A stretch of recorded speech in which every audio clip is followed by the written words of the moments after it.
Hello friends, welcome to my channel explore the roots. आज हम निकल पड़े हैं एक ऐसे सफ़र में जो कि हमारा हर साल का एक रिचुअल होता है।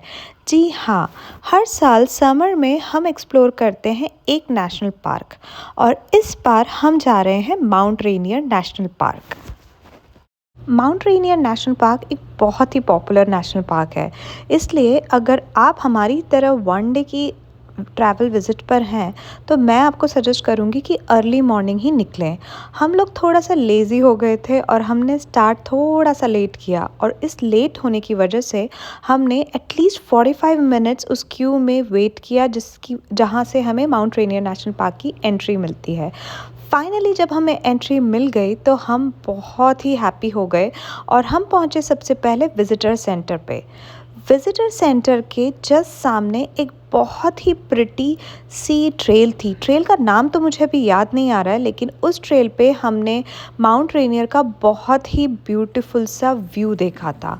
इस बहुत ही प्यारे ब्यूटीफुल व्यू को देखने के बाद थोड़े क्लिक्स करने के बाद पिक्चर्स, हम लोगों ने इस ट्रेल में एक बहुत ही डिफरेंट स्प्रिंग्स देखी थी जो कि ईयर राउंड रहती है और हर स्प्रिंग के पास में वो कौन से मिनरल से इनरिच्ड है उसके बारे में इंफॉर्मेशन थी। बीच में हम लोगों को छोटे छोटे ओल्ड केबिन्स भी दिखे जो कि बहुत ही पहले बिल्ड किए गए थे। और एक छोटी सी ट्रेल पूरी करने के बाद जब हम वापस आए तो उस विज़िटर सेंटर के सामने एक म्यूज़ियम भी था जो कि काफ़ी इंफॉर्मेटिव था, जिसमें इस जगह पर कौन से एनिमल्स हैं, जो लोकल ट्राइब्स हैं, उन सब के बारे में काफ़ी अच्छी इंफॉर्मेशन थी।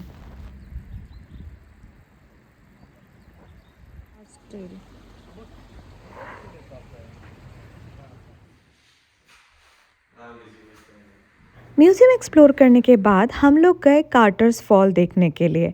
और जब हमने वो कार्टर्स फॉल देखा, मैं आपको बता नहीं सकती, वो इतनी सीनिक, इतनी ब्यूटीफुल जगह थी। वहाँ का लैंडस्केप इतना इतना पीसफुल था कि मेरे पास एक्चुअली में अभी भी वर्ड्स नहीं है कि मैं आपको कैसे एक्सप्रेस करूं।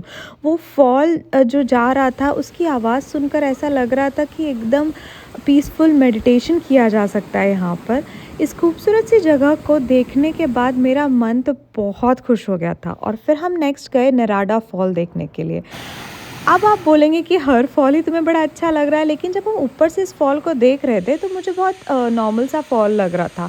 लेकिन जब हम पूरा 1 माइल नीचे उतर के गए और हमने इस फॉल में एक नहीं दो दो रेनबो देखे थे और वो भी रिफ्लेक्शन से बन रहे थे, मुझे ये देखकर मैं आपको एक्सप्रेस ही नहीं कर सकती कि कितना अलग फीलिंग आई थी।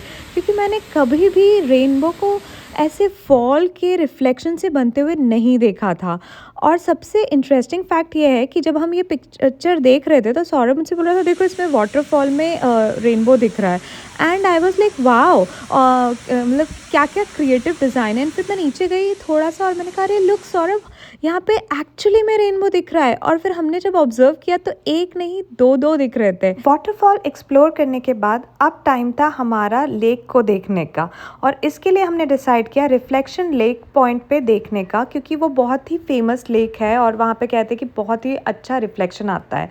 बट एक्चुअली मैं आपको एक बात बताऊँ कि आप कोई भी पॉइंट जाओ ये सुनकर कि वहाँ पे बहुत ही अच्छा रिफ्लेक्शन आता है, बहुत अच्छा पिक्चर सीनरी है, लेकिन जब आप वहाँ पहुँचोगे तो आप किस टाइम पे जा रहे हो, आप क्या देख रहे हो, वो बहुत मैटर करता है आपके एक्सपीरियंस में। जैसे हम जिस टाइम पे गए थे उस टाइम पे उस लेक में कोई भी रिफ्लेक्शन नहीं था, इसलिए उसमें ऐसा कुछ पिक्चर सीनिक नहीं दिख रहा था। तो हम लोगों ने वहाँ पे उसके अराउंड एक हाइक की और उसके बाद हम विदाउट वेस्टिंग आवर टाइम हम लोग गए पैराडाइज़ पे।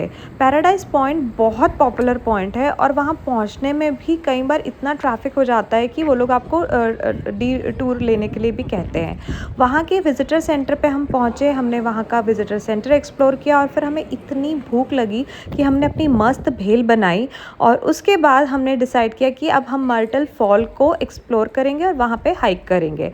जब हम हाइक कर रहे थे तो बीच बीच में रुककर हम इतने खूबसूरत से व्यू को भी देख रहे थे और ये व्यू इतना ज़्यादा मैजेस्टिक लग रहा था कि हम लोग इसकी ब्यूटी में खोए जा रहे थे। और हम लोग यही सोच रहे थे कि यार आज टाइम बहुत कम हो गया है, क्योंकि हमें कुछ ही आवर्स के बाद वापस जाना जाना था और हम यूजुअली कैंप करते हैं और इसी तरह से हम नेशनल पार्क को एक्सप्लोर करते हैं।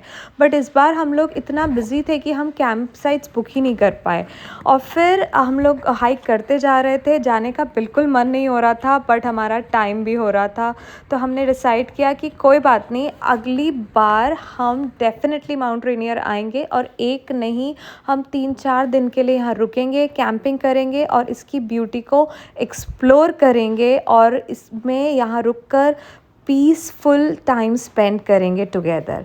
अगर आपको मेरा ये वीडियो पसंद आया तो don't forget to like, share and subscribe.